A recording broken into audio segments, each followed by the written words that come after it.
Oh, yes, yes.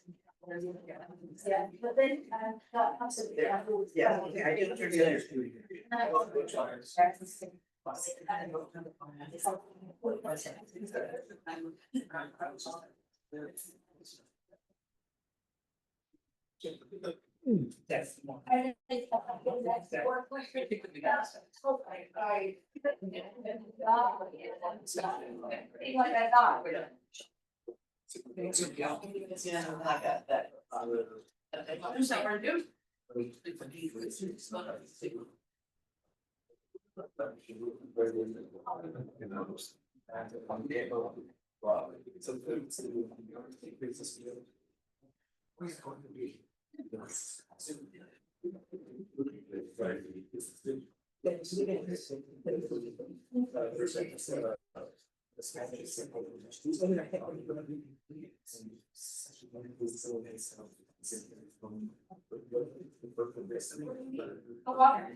we gotta share it. And I was, I need to turn off the current. That way we may try to. Oh, no.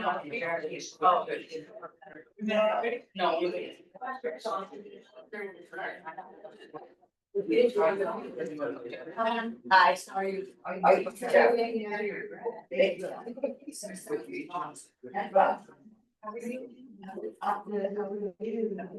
Oh, thank you. Thank you.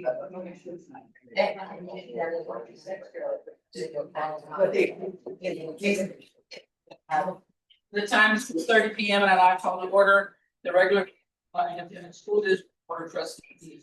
Trustee and trustee Vaughn, trustee Johnson, trustee and then the board members was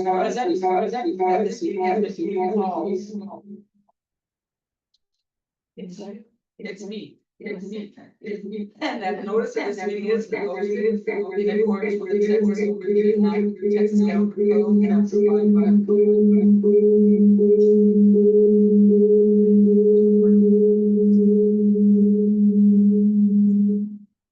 This meeting will be recorded and the minutes will be taken to document the proceedings. Audience members are required to follow the standard rules of order of conduct of a meeting which allows audience comments in the open forum portion of the agenda. Please refrain from comments during the course of the meeting. Also, please silence all electronic devices. Will everyone please rise to the pledges and then.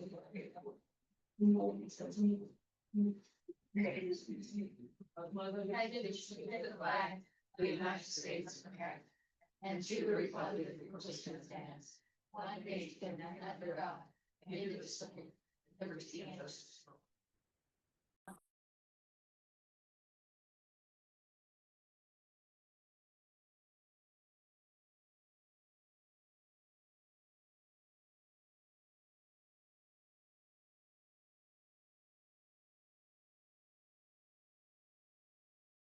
Guidance, help us make wise and fair decisions in the best interest of our students. In Jesus' name we pray, amen. Thank you. Now the board will decide our vision and our theory about our vision, Premont ISD vision. Fostering a community that reflects high standards and limitless student knowledge. And then our theory of action. If Premont ISD empowers campus leadership with earned autonomy to implement strategic methods of effective instruction and identify high-performance campuses, while agreeing to operate in pursuit of the board's student outcome goals and within the board's constraints, then Premont ISD will be able to accomplish the board's student outcome goals. Thank you very much.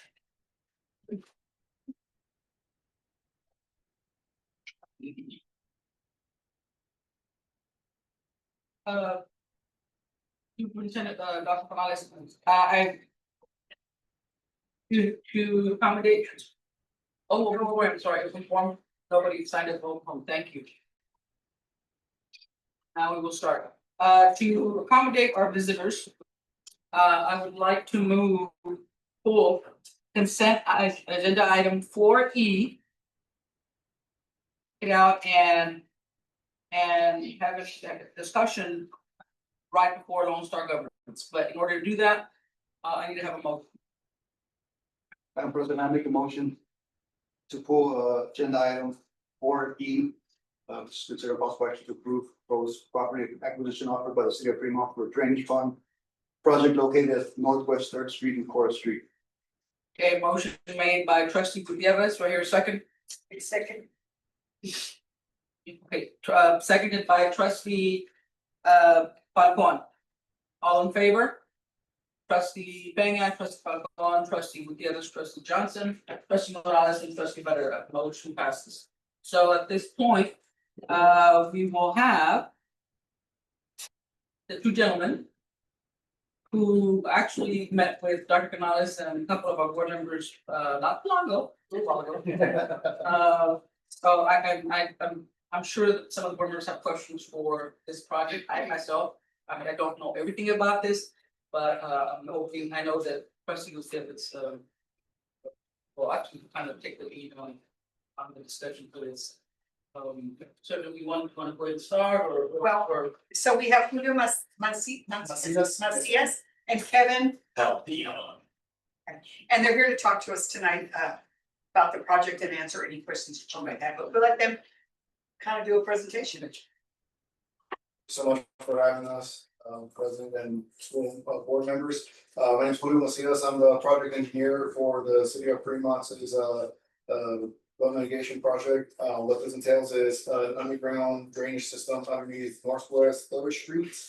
And it's gonna collect runoff from the northwest Premont, captured underground, and we needed to propose retention pond off of US 281 and just north of Third Street, north of the Dairy Queen, if that puts a better position in everyone's night. And so the reason that we're here to present everything in front of you is because part of our efforts with providing this design for flood mitigation is acquiring a portion of the school board's land for easement along the north and east property lines in order to provide a drainage ditch. It's gonna be a 28-foot wide drainage ditch on top, 4-foot bottom earthing with a 3-to-1, which is 3 feet horizontal to 1 feet vertical side slope. And this is implemented in order for us to capture any runoff that's coming or rain. Whenever it rains, it's gonna intercept that, and we're going to divert this to the mentioned underground drainage system underneath Northwest Third Street. So if you want to look to your left, this is where we have it on the intersection of North Cora and Northwest Third Street. That's where you see in gray, that's the head wall where it's gonna have a pipe connecting the ditch to the system that will ultimately run underneath Northwest Third Street and travel east until it reaches that retention pond. Can you tell me where is that again? I mean, I can see. Yes, that's the northeast side, the gate where the buses will come in. Oh, with the buses, something. Right here, Matt, so Okay, I need you, okay. Okay, I need you to make sure I'm doing right, okay. yes, ma'am. And so ultimately, this is where it'll collect underneath Northwest Third Street and then continue to the east. But from here, this is where we're gonna propose a drainage ditch that will run to the north up until this next image where it makes a 90-degree at that corner, that northeast corner. And then right before it hits the bleachers and the 2 light poles, we're gonna put another head wall, and this is all gonna be an underground storm sewer system. And the reason being, in previous communications that myself, ICE, the city of Fremont, Grant Works, we all had a discussion with the previous superintendent. And one of the discussions was keeping these light poles in place, and so that's where we came up with this design where we just go in between the light pole and the fence that runs on the north of that property. Right in between, we're gonna have this system or this underground storm sewer system run so that those infrastructure remain in place. And if you look to this third exhibit that I have here, it's just showing a more better representation of the pictures, the light poles that are gonna remain in place. And where we have the storm sewer running right behind those two items. It comes back down at a 45, continues to the west, and right before it reaches the fence line, we jog north where it passes that metal gate and continues on to the north portion. So everything within this area of the school's property is gonna be underground drainage. But north of this gate, I think this is the baseball Yes. thing. So on the northeast corner, past the gate is where it's gonna be an open ditch. And then as I had, if you look at this next aerial, is more of a low view. These will be for the board to keep so that you can review the exhibit, and if you need electronic copies, we're more than happy to provide them to you as well. But this is just showing that this is where the underground storm sewer is gonna be placed. And we're showing these structures to indicate that they are gonna remain in place, they're not gonna be demolished. They're to remain as is. So what do you got what's on the other end? In the retention pond, and you're looking by 716, Right here? yeah, because I know the big concern was, you're doing the culverts and then you're gonna do a ditch because possible, obstructions in the future. What's on that side? Like keeping debris out from coming in, On this side, other than water, I mean, what is on that end? it's all undeveloped and we're fencing it off, so. The hope is that no one could come in and dump any trash that could obstruct this open ditch, but this is just gonna be a ditch continuing on this next property just north of the baseball field. That property, we're just using the east side and the north side, 50 foot from that fence line or that property line inward is what we're requesting an easement for. I believe this is also part of the school's Yes. property. We're just taking that small section on the north side and the east side to house the ditch because. Looking at the LiDAR, which are terrain models that we acquired online. All the elevation is showing that runoff or rain is gonna come from the northeast of Premont and it's just gonna come in a southwest direction. I'm sorry, northwest and it comes southeast. And so, well, the reason that we put this ditch here is so that whenever it rains, we are going to intercept that rain and force it to go underground in the system that I had presented to you right now until it reaches to Northwest Third Street. Just so that it doesn't continue in its natural pattern and flood the residents within this area. I know the vice president, you had several questions, what else? Yeah, I did ask him a couple of questions, as far as the circumference of the pipe. I think, what did you say, 48 minutes? Yes, sir. So I will confirm it's either gonna be a 36-inch or 48-inch pipe. That will be adequate enough to handle the rainwater. And again, the reason that we put these ditches in place is because. Given that the ditch is gonna be larger than a pipe, we allow for more conveyance and potential storage of rainwater until it stops raining in this event. But it was only on this portion highlighted before that we went underground just because of the existing infrastructure of the previous request. We were trying to appease with the previous superintendent's request, saying to keep the bleachers and the light poles, and of course, taking cost into consideration. Putting underground pipe, mat poles and head walls at this location versus having to demolish the bleachers and these two light poles that are massive. I think they were probably higher than 50 feet, could be larger. That just shows that that's gonna have a very large and deep foundation to be able to hold these light poles in place. So we took that cost into consideration, and as well as demolishing these three structures. And that would be more than what it would be to put underground pipe, so we again, we met the request that was provided previously, but also took cost into consideration just to ensure that we can remain within budget in order to move forward with this construction. Because this construction is pretty crucial for helping flood mitigation for the residents in this area of Premont. So the thing was too, that this thing was supposed to be an action item, but I kind of asked that it just kind of be taken off. And we pulled off as an information item. Because there's a couple of extras that I think that we need to discuss with our legal counsel. To ensure that we kind of get some of the things we want. We want to retain some value to the property. We want to make sure that we can still cross vehicles in there, need to, whatever else, other things that come up that might be a concern, that we're able to come to the negotiation with the city. With all due respect, they do have a timeline, but we just want to ensure that we get, we go in the right direction.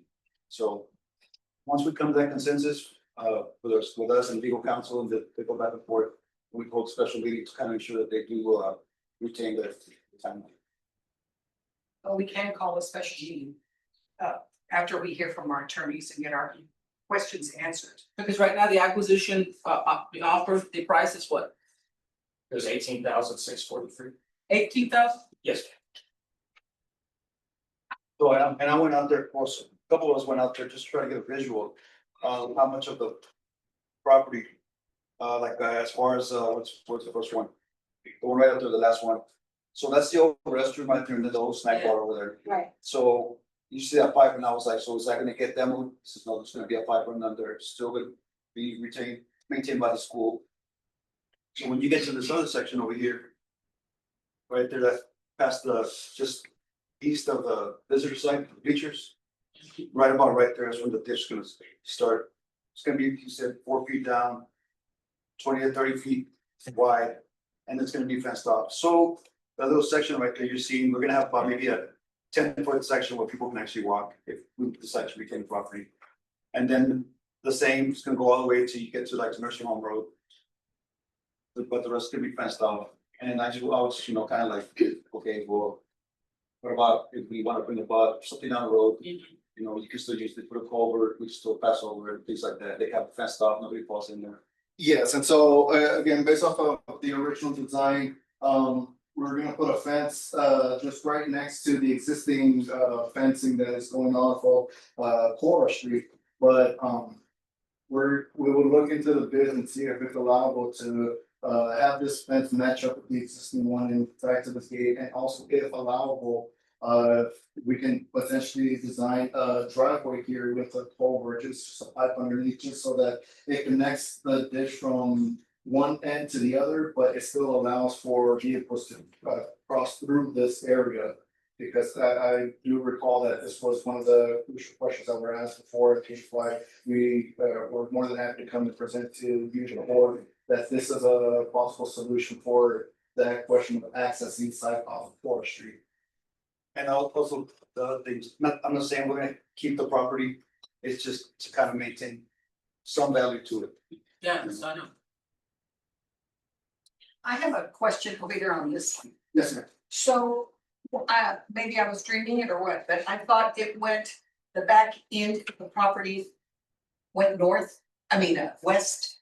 Right there where your white line ends at the very end, Right here. then across that way. It will not cross that way, no ma'am, it passes the fence and Okay, it continues north up until the end of the next property corner. okay, Where it then jogs to the west. okay. I don't know why I thought it ran up our property line there. Okay, no ma'am, it's not gonna be running on the north end of the baseball field, it's gonna be on the next property just north of the baseball field. Okay. So. So that we opens- have bonfires.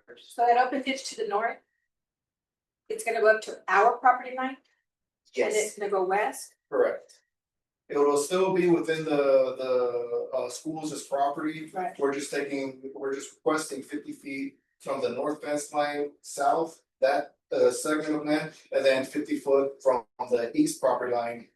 And that inner portion as well, which is that corner that you see on the fourth image, the one closest to the right.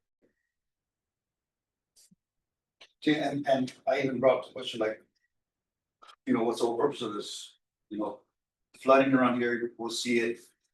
Say like right here, Right here. Retention. And then if you go down 716, you see that area is going to flooded. So I was under the assumption that, I guess we're trying to drain that water over here. Okay, so those are separate watersheds. This was the solution for the watershed on the school's side. But right where this walking trail is at the Laguna, that one was a separate watershed where I think most of the influence is coming from the south. So it's from the south coming north and a little bit on the west side is that 8th Street, the one that runs north and south? That we just came through, let's get here. I can't recall the. Elaine. Or, Which one? Yeah. See that? oh, Elaine, okay, so east, Y'all came down this one? yes, Elaine. sorry, west of Elaine is where. That is coming from the west side of Elaine, east, and that's what's influencing the Laguna. So that's a separate watershed that we had provided the walking trail with pipes to connect it from the other opposite side of the walking trail into the Laguna, so that it gets more water. But as part of this effort, we're still capturing that water off of a roadside ditch. Off of, is that Elaine? That's on the other side?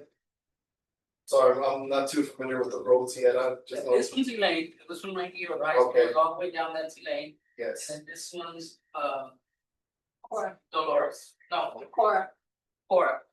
Or so maybe for, but ultimately, we do have a system that will capture that rain water.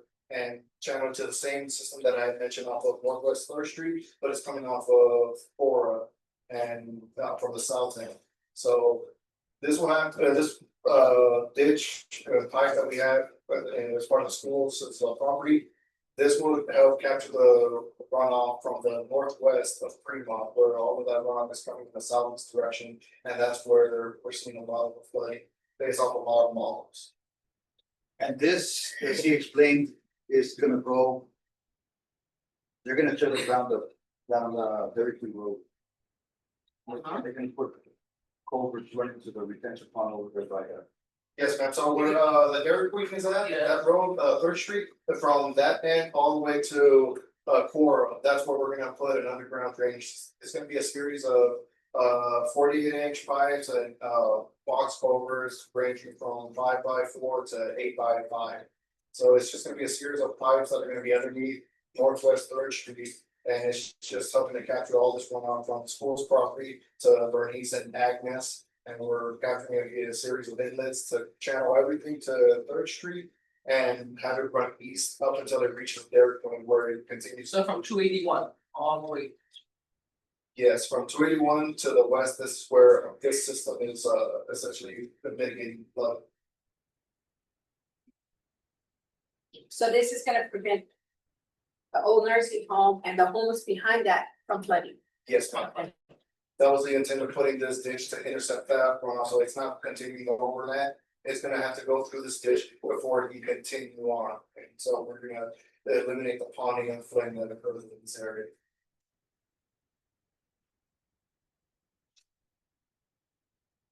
What's it they had already done down the, there's you, what have they done? I'm gonna get that, I'm not even. I should ask somebody else. Did sit right turn down to Dairy Queen, right? What happened, they ever done? I don't know, but you have to go sideways very slowly with it. Right. And that was yes, that was a concern that the city brought up, and that's as part of this effort, because we're putting a lot of. Underground drainage infrastructure on Northwest Third Street. We are proposing to redo grading on there to. Hopefully make it a lot easier to traverse, because I just saw the right here at Cora and Third Street on the north end, it's a very bad. If you look Yes, over very there, bad. we're in a truck and it still feels bad, so. Training fields. Correct, It's all correct. sporty, pointing at cars leading. Any other questions for the gentleman? Now I have a better idea. Thank you for coming in with this. I apologize for, I know we're in transition right now, the administration, so. And I know. That consent is prior several months ago, but. Good to see this now. And I thank you, Vice President Gillis and Trustee Pascual and Trustee Peña for going out there to actually see it. But like Vice President gave us, said, we need to get, our recommendation or from our legal, from our advice, our agency, so. I know that you talked about, sorry, you talked about the easement or what was it? that you- Yeah, so the city's asking for an easement on the property, so there's gonna be a conveyance instrument that gets recorded on the deed at the county appraisal district. And that easement agreement is what contains all of the rights that the city would have on this property for ingress, egress. Who's responsible for maintaining it, which is a big question, and everything like that, so I think the idea is that we can work with the city to get a draft easement agreement over to y'all. And that can be reviewed by y'all, and then once everyone is in agreement on that easement agreement, then y'all can hold a special meeting. That'd be great, right? That would be when we could go back and kind of negotiate. Maybe in that easement, ask for the culvert for a road to go over. Is that right? Yeah, the timeline might work a little weird, because being that it's a federally funded project, we have to finalize the property acquisition before we can award a bid. So everything here would have to be finalized prior to awarding a contractor, and if I understand correctly, we won't know whether we have the funds available to do that over until after awarding either. Correct, because we went for advertisements about 3 weeks ago or so, and we had the bid opening at the City of Premont City Hall on Friday at 2 o'clock, and we didn't receive any bids. And so we're going back out for advertisements to see if we have any potential bidders for this project that would be related, which is this portion and as well as the drainage underneath Third Street or East Agnes. Once we get bids from potential contractors that are interested to doing all of this construction, then we can see if there's monies available in the budget to be able to implement a culvert at this portion right indicated off the floor. Look, so that we need the culvert here. Right, right, the other right, yeah. Yes, sir. I'll need to discuss with in further detail with the City of Premont and with Groundworks to see what we could potentially do with regards to adding over up here. Allowing this design to unfold because it is a part of the school's property and we're best to address any concerns that you may have. And of course, this was one of the major items that the school board had, so let me discuss that probably again with Groundworks and see what we need to do to finalize this. Great. Yes. Then that's it, thank you very much, thank you. Thank you so much. Thank you very much. Yes, I needed to see the. We talked about it before, but I really just, yeah. It's a lot clearer. And I will leave these here for you, if you have a spotlet, if you want, I can just drop it off the wall. Yes. I think that yours. And again, if you request for the digital copy of this, we're more than happy to provide. Thank you very much. Thank you so much. Thank you. Okay. So now we move to item number 2, Lone Star Governance 2A. Consider impossible action to approve the Premont ISD School Board Goal Progress Measures GPM for the 25-26 school year. This is, I know that we had already been saying this for several months already, especially after we had our end of the year data reported that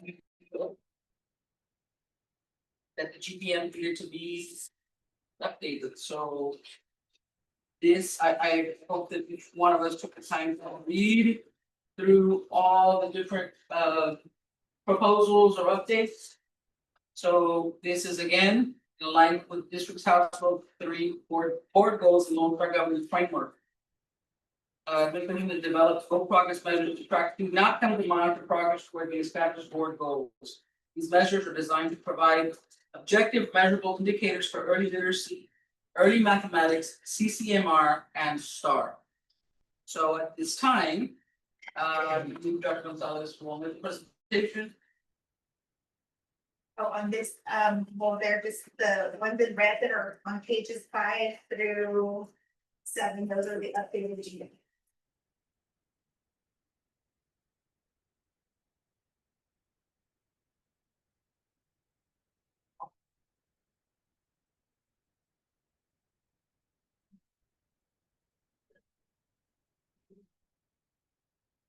Did you got my questions?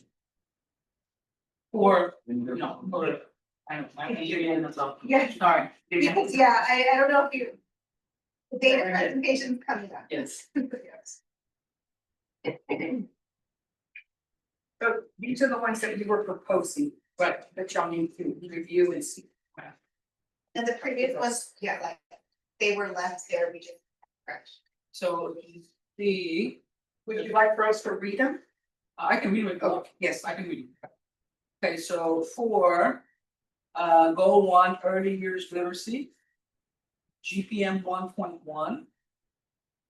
The percentage of kindergarten students scoring at or above benchmark on the M-class composite score will increase from 15% at the beginning of year kinder, August 2025, they just had their assessment, to 70% by May 2026, as measured by the middle of the year and end of the year in-class assessments. GPM 1.1. GPM 1.2, percentage of first grade students scoring at or above benchmark on the M-class composite score will increase from 72%, which is the end of the year kinder, May 2025, to 74% by May 2026, as measured by the beginning of the year, middle of the year, and end of the year M-class assessment.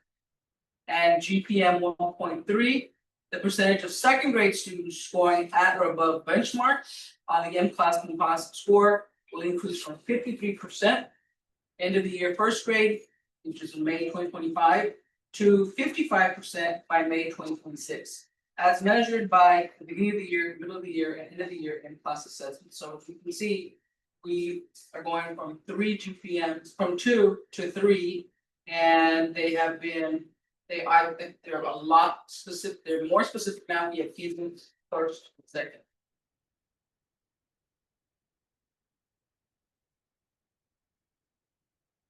Can we follow them, put it in the map, where in the map, or?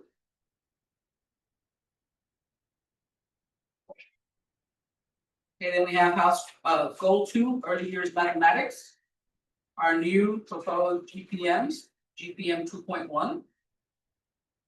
The percentage of kindergarten students scoring on or above grade level on the iReady overall placement will increase from 2% beginning of the year kinder, August 2025, to 70% by May 2026, as measured by the middle of the year and end of the year iReady assessments. I had to kind of, when I read that, I was kind of like, ooh, 2%.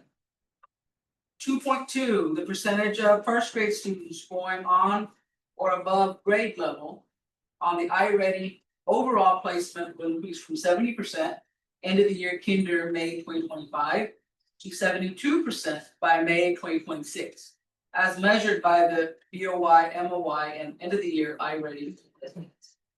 And GPM 2.3, the percentage of second grade students scoring on or above grade level on the iReady overall placement will increase from 48%, which is the end of the year first grade, May 2025, to 50% by May 2026, as measured by the beginning of the year, middle of the year, end of the year iReady assessments. So those are the 3 proposed GPMs for 30 years math.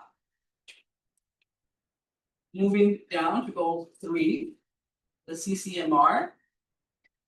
The proposed GPM 3.1, the percentage of graduates who meet TSI criteria in both math and ELAR, I would say ELAR, English Language Arts, based on the annual CCMR report will increase from 77 in June of 2025 to 85 by June of 2026. So at the end of the year, last year we were at 77%, this past week.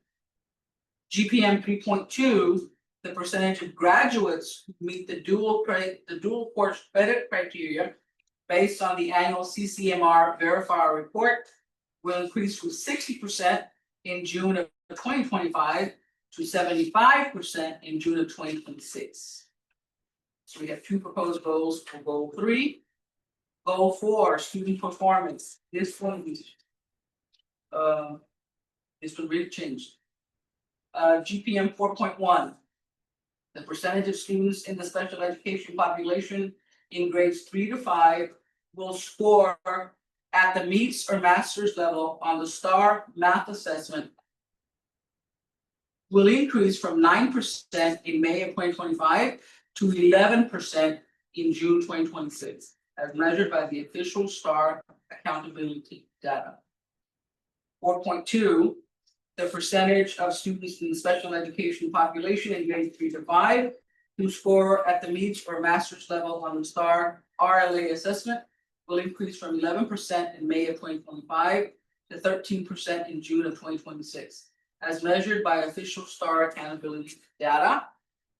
And 4.3, the percentage of students in the special education population in grades 6 through 9 who score at the meets or master's level on the STAR Math Algebra 1 assessment will increase from 12% in May of 2025 to 14% in June 2026, as measured by official STAR accountability data.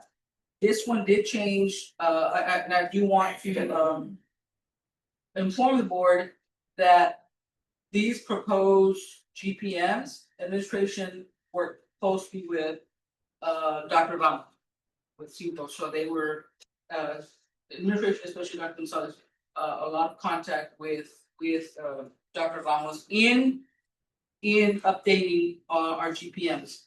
And the reason why our goal for it did change dramatically, and because I did question Dr. Gonzalez. It's only special ed, but only because special ed, as she said, and that's one of my questions here later. The lowest performing subgroup.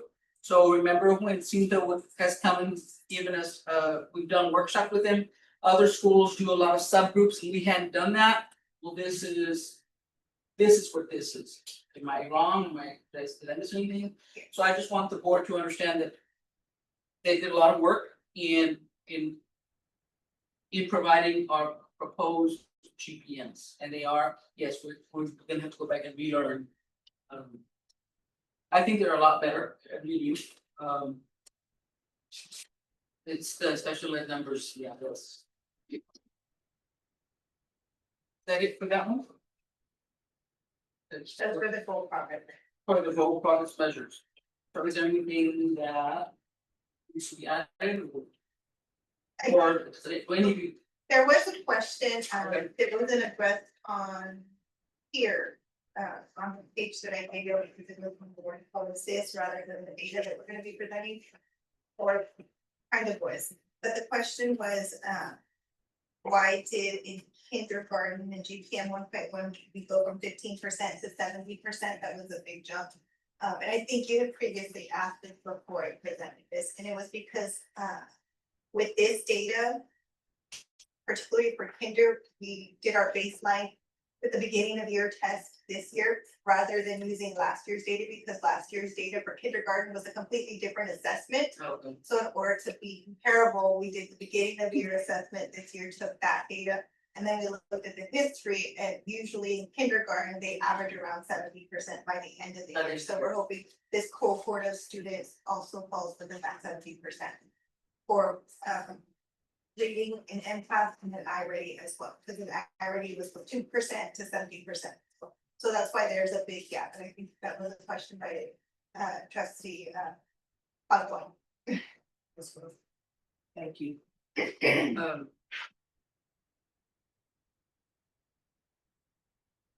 Yep. Anybody? Because I submitted.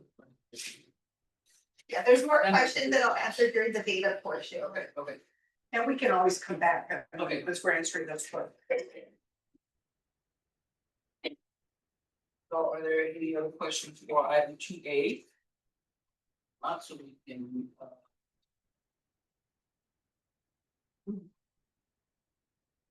Oh. I really like the separated kinder for a second. So much better. And please. Kinder. This includes, these are our package elementary.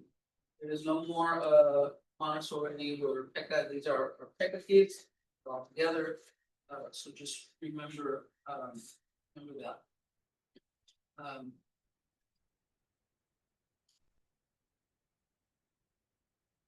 I don't have any time. I know that Joe did a lot of work on it, so you know, since I had a lot to do, so. I'm going to trust the recommendation. Couldn't fish. Anybody else, not so we can move on. Your motion? Madam President, I make a motion for agenda item 2A, consider possible action to approve the Premont ISD School Board progress measures for 25-26 school year. Motion made by trustee Gutierrez, right here, second. Seconded by trustee Pena, all in favor? Trustee Pena, trustee Falcon, trustee Gutierrez, trustee Johnson, trustee Morales, trustee Barrera, and motion passes for 2A. 2B, action, consider impossible action to approve superintendent's guardrails progress measures for the 25-26 school year. Those also change. So we take them down. This is in accordance with the Lone Star Governance Framework, the board has adopted guardrails to ensure, we changed the terminology from constraints to guardrails, to ensure the superintendent operates within boundaries that protect and prioritize student outcomes.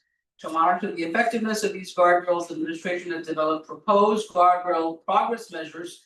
These measures provide measurable evidence of compliance with the board's guardrails and allow for consistent monitoring throughout the school year. So if we look at superintendent guardrail number 1, that has to do with the superintendent shall not allow conditions to fail to prioritize teacher retention, including but not limited to ignoring or failing to address factors that contribute to teacher job satisfaction and morale, failing to provide resources and support for classroom management and instructional materials. So our proposed GPM for guardrail 1.1, the percentage of teachers retained from the prior school year, 100% in May of 2025, as measured by board approved teacher recommendations and return contracts, will remain at 100% by June 26. GPM 1.2, the percentage of teachers reporting satisfaction with classroom resources, instructional support, and overall job conditions as measured by an annual district teacher survey will increase from 0 in May of 2025, there was no data, to 80 by June of 2026, so that is the new one. That is guardrail number 1. Guardrail number 2, the superintendent shall not allow hiring of staff in a manner that deviates from the board approved budget or neglects a balance between educational needs and budgetary guardrails. So GPM 2.1, the percentage of annual budget for staff hires aligned to the board approved budget and staffing allocation as monitored through HR staffing reports and quarterly budget reviews will not exceed 8% by June 2026.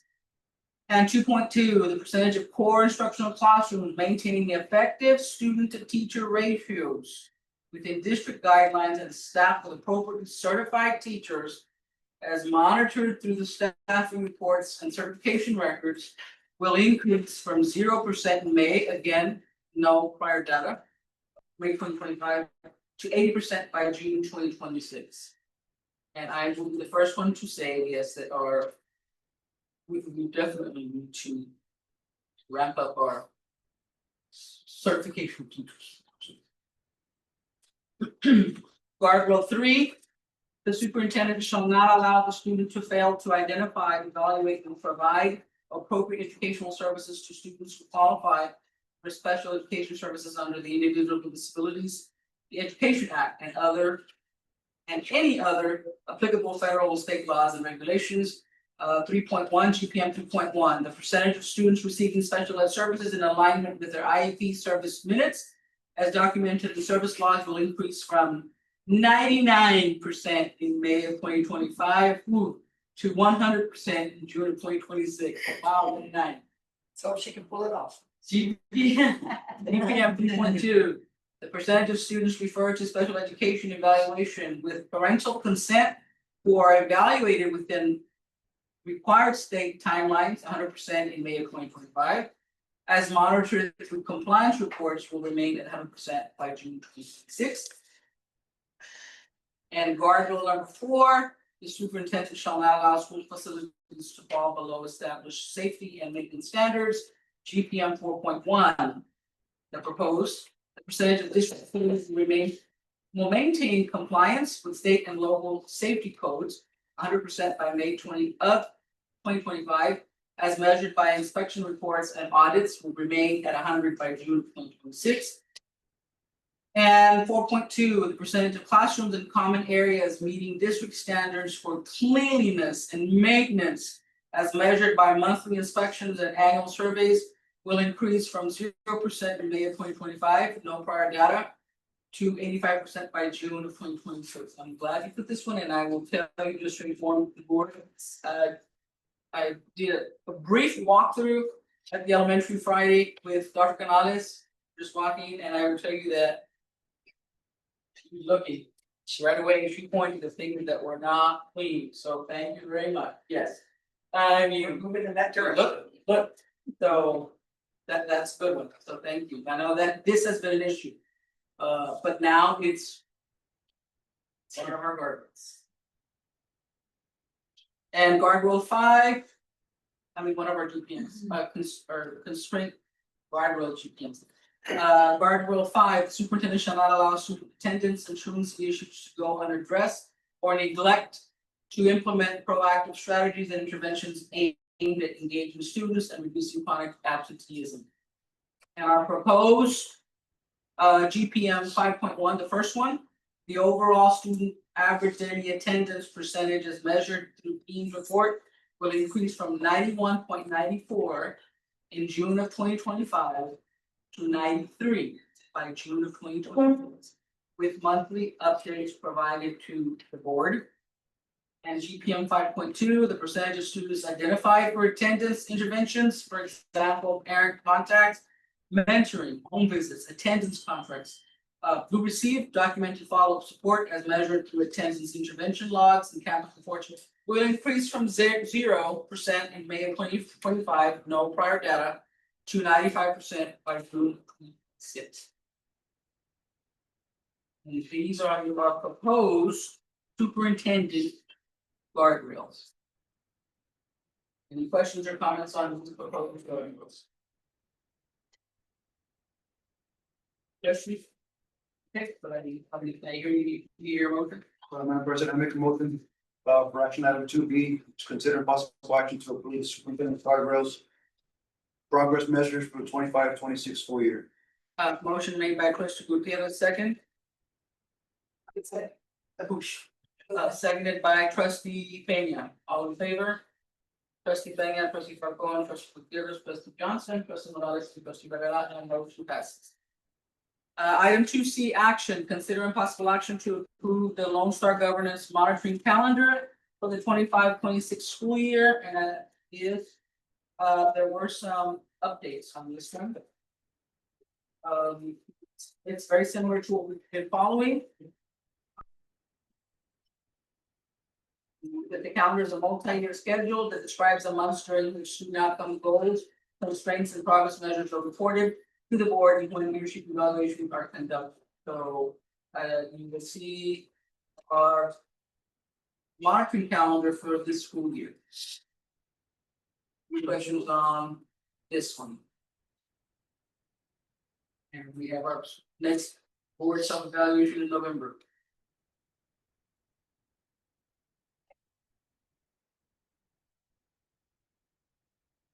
We just have to make sure we follow it.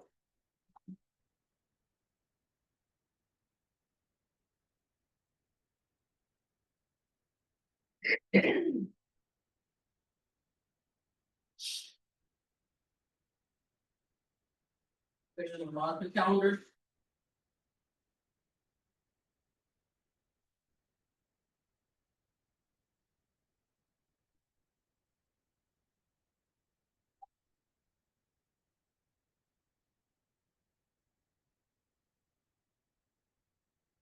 Good.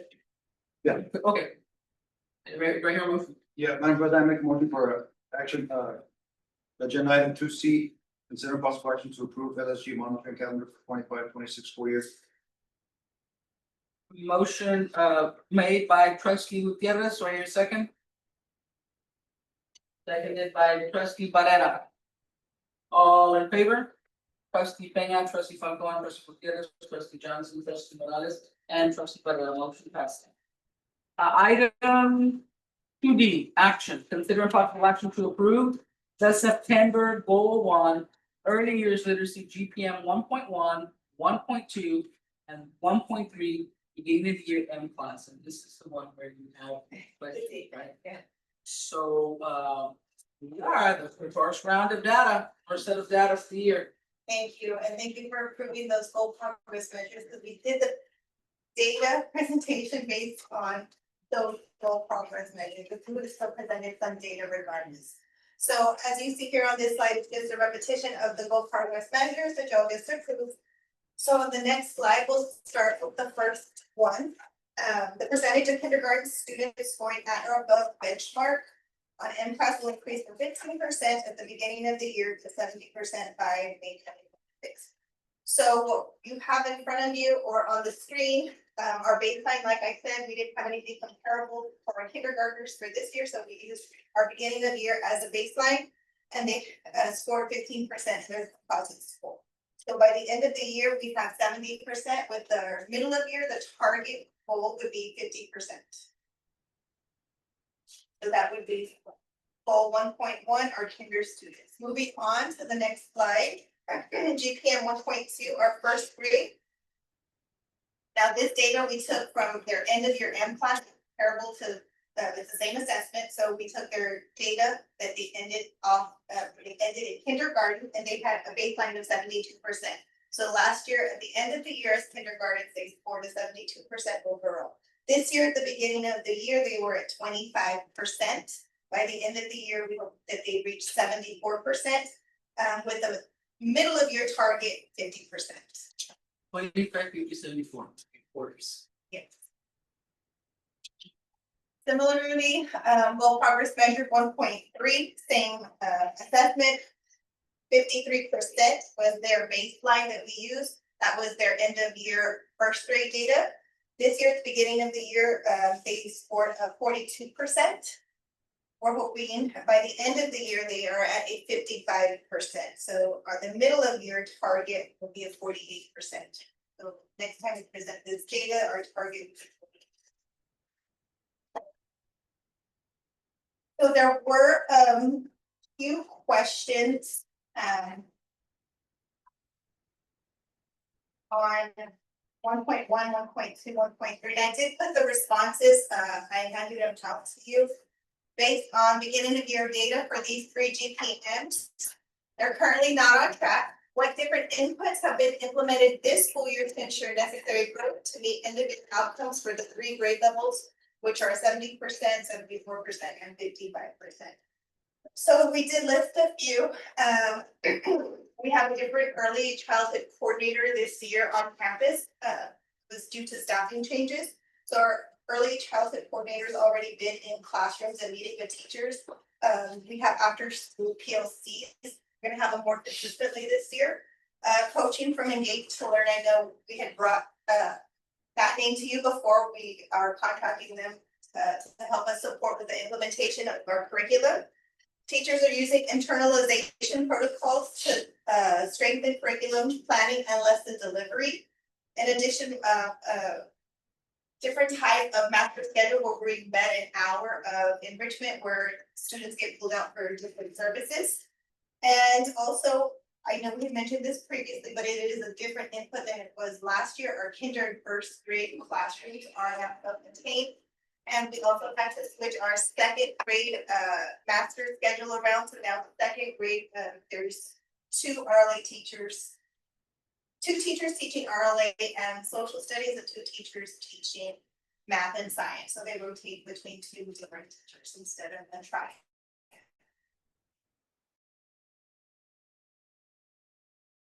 Leader, you need to remember these are the inputs going into this year. I know we had already approved the Engage to Learn, and I just wanted to make sure that, you know, the overall complete of what is different this year, what different inputs. So we just need to keep this in mind, that this is what, that's what it's doing.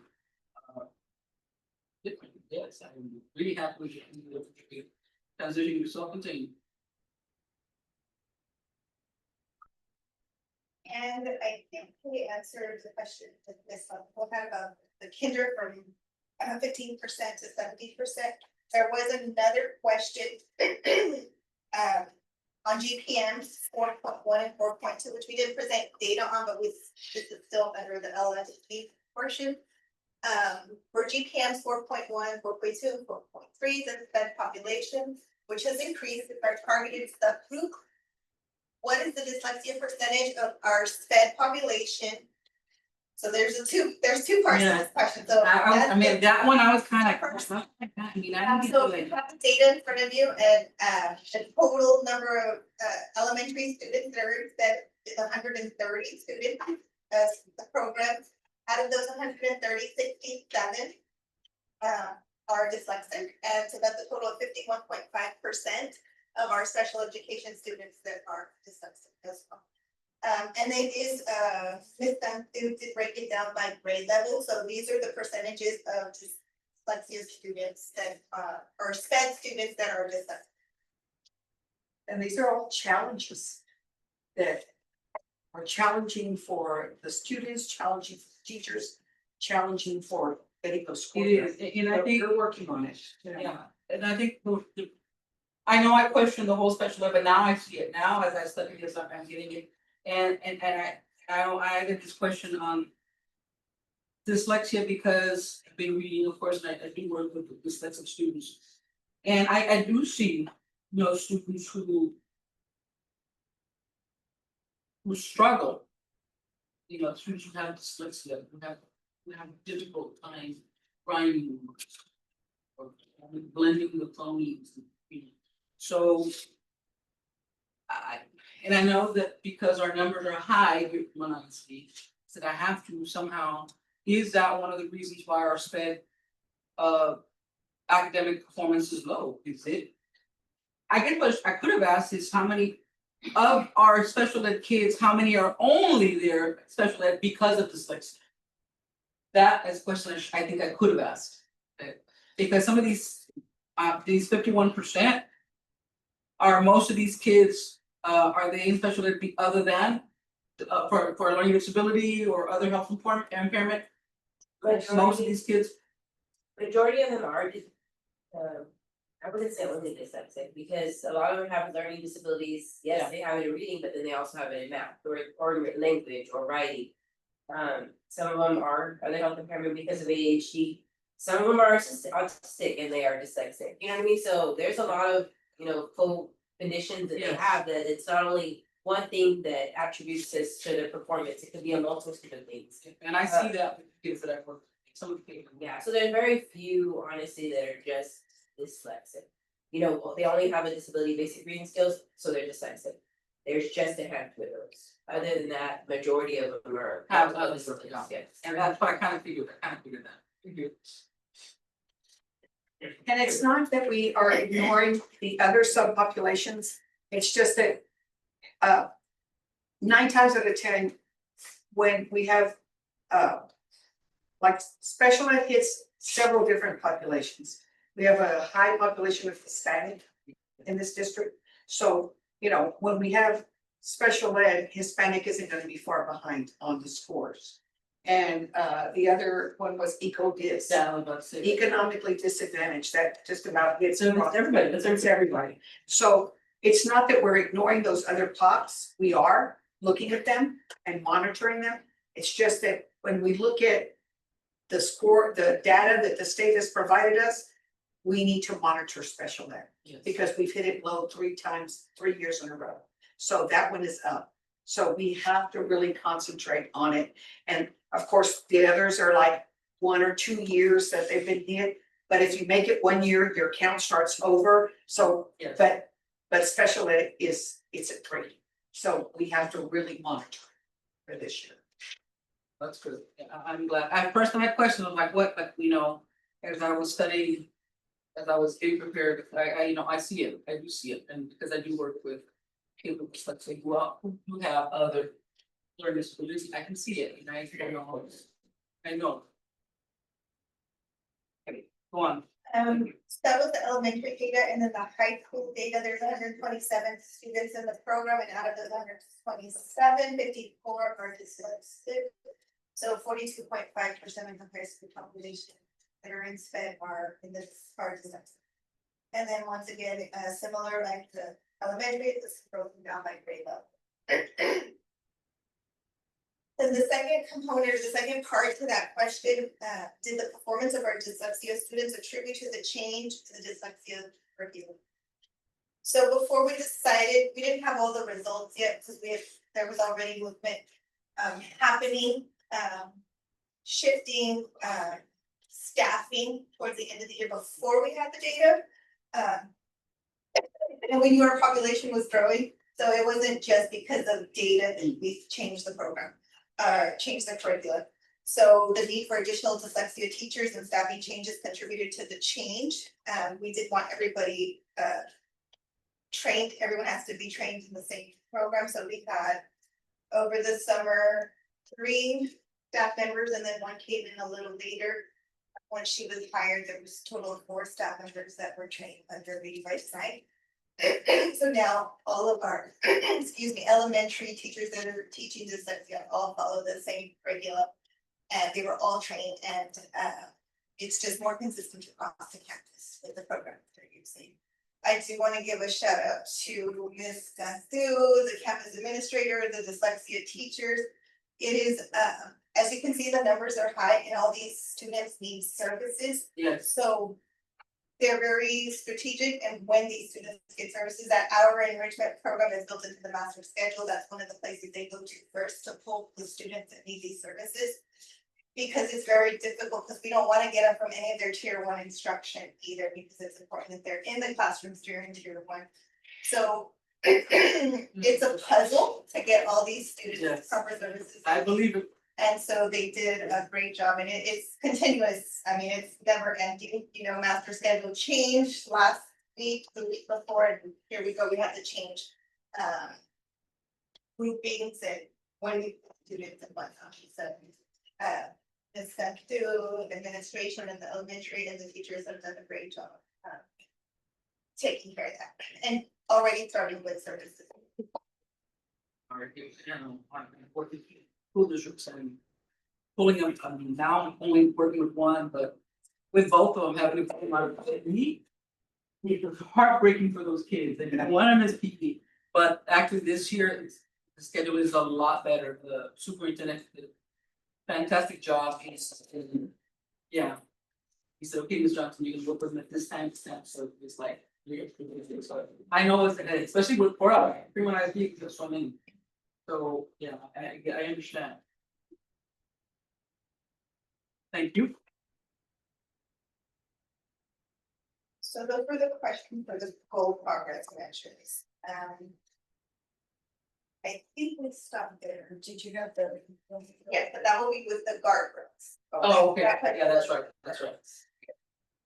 So only 2 questions submitted for all that data. Better. This one had one, but this had already been printed, so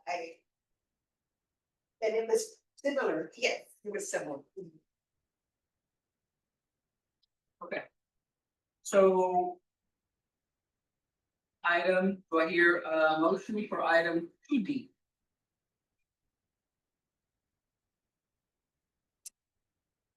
President, I'll make a motion for action item 2D, consider possible action to approve September goal 1 early years literacy GPM 1.1, 1.2, 1.3, BOIN class. Motion made by trustee Gutierrez, second. I second. Trustee Johnson seconds the motion. All in favor? Trustee Benya, trustee Falcon, trustee Gutierrez, trustee Johnson, trustee Morales, and trustee Barrera, motion passes. Thank you, Dr. Morales, for that portion. 2E action, considering possible action to approve the September guardrail GPM 5.1 attendance report. This one's interesting too. The overall student ADA percentage is measured through Queen's report will increase from 91.94 that we just had. Few points from 92 to 93, so what? Dr. Gonzalez? So, if you look at the chart for campus attendance, it's separated into our elementary and our high school. Week one, everybody, we usually are very high. This week one was 3 days. Day one, everyone had 100%, all the kids that showed up, we had 100%. So it's on day 2 and 3 where, we had a few fall. So week one was good, then you kind of start seeing it, go a little bit down. Most of them are all stayed above the 93% that we had. Our goal internally is we try to at least hit 94%. Every day email gets sent out to staff what the percentage or attendance percentage is for the day. And as a reminder, you know, our goal is 94% internal. We've had 4 complete weeks, actually 5, but because of this was given to you before, and not all the weeks that we have. That red line is dotted line is too close. Yeah. And then the district attendance. Obviously, like I mentioned, before the first 3 days of school, week one, we had a 98%, and then it stayed steady around 94%. So still above the 93 that we have as our goal. So we did have a question for this guardrail. Our target is 93% by June of 2026, which is an increase of a point from the previous target. What additional steps we take it to reach the goal? So there's several things. We did hire a truancy and behavior coordinator this year, so she's working very closely with our parent liaison at the campuses. We have daily parent calls that go out every day for any students that are not on campus. If we don't, especially if parents haven't given us prior notification, like my child's not gonna be here, the attendance that shows that they're not there, attendance calls go out. Then we have our parent liaison and our behavior truancy coordinator that they get those names and then they go. Sometimes it's almost every day that they're out on the field, knocking on doors looking for those students. So that's why I put more frequent home visits.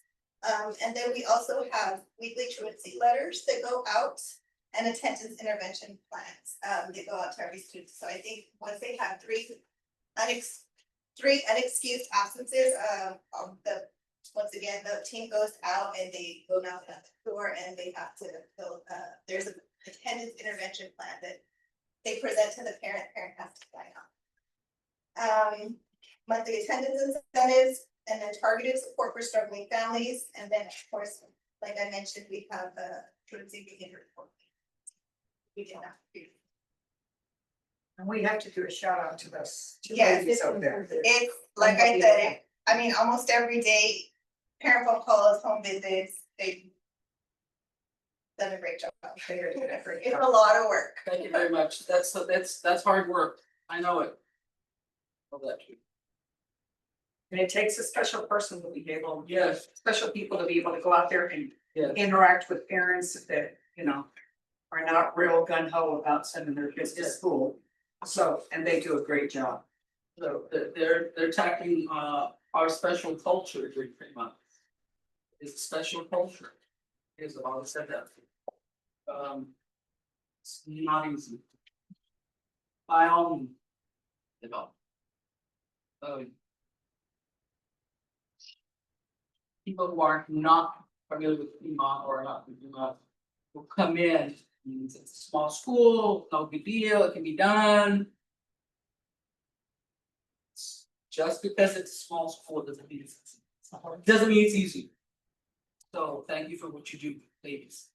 So anything else, thank you, Trustee Rose, for that question, anything else on that one? If not, we can motion for that item.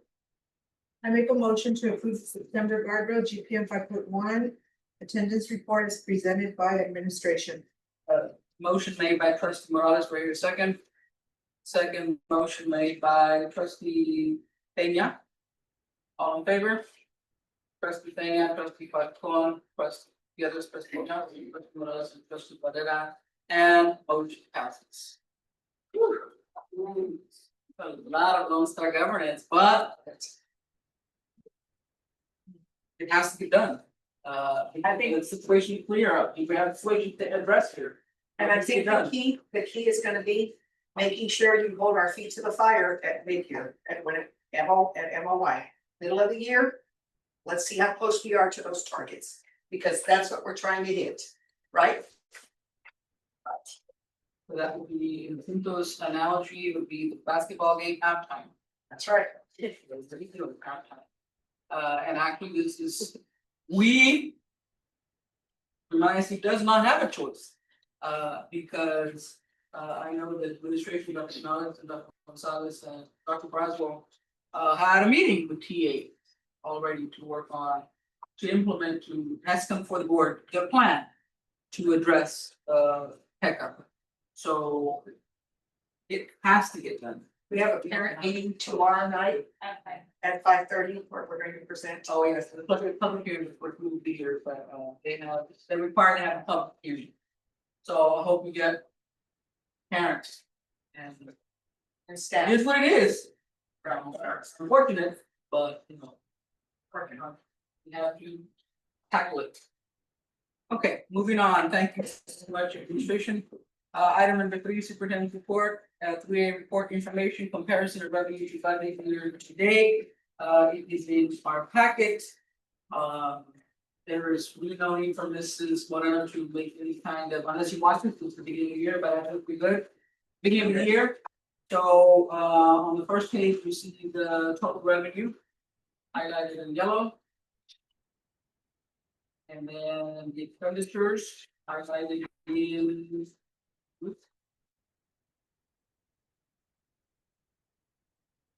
We're beginning of the year, so we should go. Pink, highlighted in pink. So no questions there on the budget? Any questions? Sorry. Okay, thank you, Ms. Williams. Item 4, consent agenda items, let me read through them, I don't know if there are any that you want to pull up, the ones that we have. 4A action, approval of minutes. 4B action, consider a possible action to approve the 2025-2026 appraisal calendar and list of district appraisers. Item 4C, consider a possible action to approve the 2024-2025 Student Health Advisory Committee's annual report, and I did that report, so. 4D, consider impossible action to appoint 3 members to the Student Health Advisory Committee for the 2025-2026 school year. Oh, and 2026-2027 school years. So there is a list that was provided. I hope you had a chance to, I'm just gonna say something really quickly, had a chance to look through the list. I have done my 2 years, I'm a non-voting member, so I don't get appointed. Yeah, you don't have to vote. I mean, I don't get voted in, but my 2 years are up, and trustee Falcon has graciously accepted to take my place, so I'm just letting y'all know on that. So, anyway, I hope you had time to look through the list. That bullet, or can I already said too much, so move on. 4F action, consider possible action to approve a resolution certifying compliance with Texas Education Code 11.005 and 28.00228 regarding prohibitions on diversity, equity, and inclusion duties, and to authorize the superintendent to submit the required annual certification to the Texas Education Agency on or before September 30th, 2025, and that one we just got last week, and we have to do this. That's just there is no option. That's not optional. We gotta do it. 4G action, consider possible action to approve the budget amendments designated fund balance. And 4H action, consider possible action to accept donations to the district.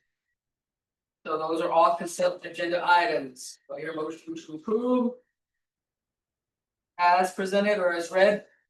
Madam President, I make a motion for action on the consent agenda items as presented. Motion made by trustee Gutierrez, second. Second by trustee Pena, all in favor? Trustee Pena, trustee Falcon, trustee Gutierrez, trustee Johnson, trustee Morales, and trustee Barrera. So motion passes on all the consent agenda items. Very much on that, so moving on. Close meetings. The board will now convene in a closed meeting to discuss items allowed by the Texas Government Code, chapter 551.071, 0.072, 0.073, 0.074, 0.076, 0.089, 0.082, 0.0821, 0.087, 0.7, sorry, 0.0785, 418.183F, and or Texas Education Code 39.0308. Your voting will take place in the closed meeting. Any action the board wishes to take as a result of discussions in closed session will take place after the board can reconvenes in the open meeting. The time is 7:43 p.m.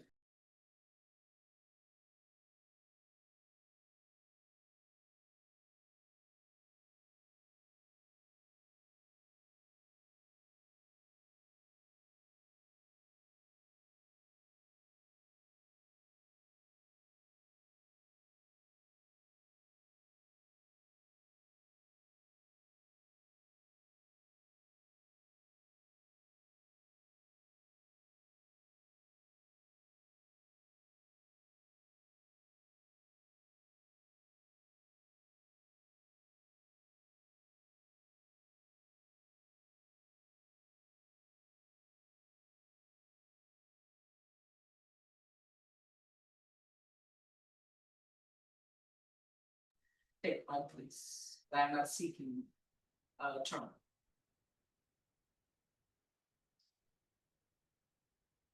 Is that correct, Ms.? Okay. So 7. A, we didn't have anything. 7B. We had nothing under consider possible action regarding appointment resignation, with assignment presentation, etc. And nothing for 7C. Consider possible action to approve contract recommendations for employment of classrooms for 25-26 school year, and nothing there, so. On this one for the chat that y'all are, can y'all give a motion and a second? Oh, I'm sorry, okay. Do I hear a motion for the track appointees? I make a motion that we appoint Anita Powell, Lucinda Hernandez, and Kathy Bartle for the track committee for the next 2 years. I second. Second motion made by trustee Morales, all in favor? Trustee Barrera, trustee Morales, trustee Johnson, trustee Gillis, trustee Falcon, and trustee Payne. Motion passes. Oh. Moving on, number 8. There being no further business on the agenda, this meeting is adjourned at 8:57 p.m. Thank you very much for the first vote tomorrow. 5 o'clock. 5 o'clock.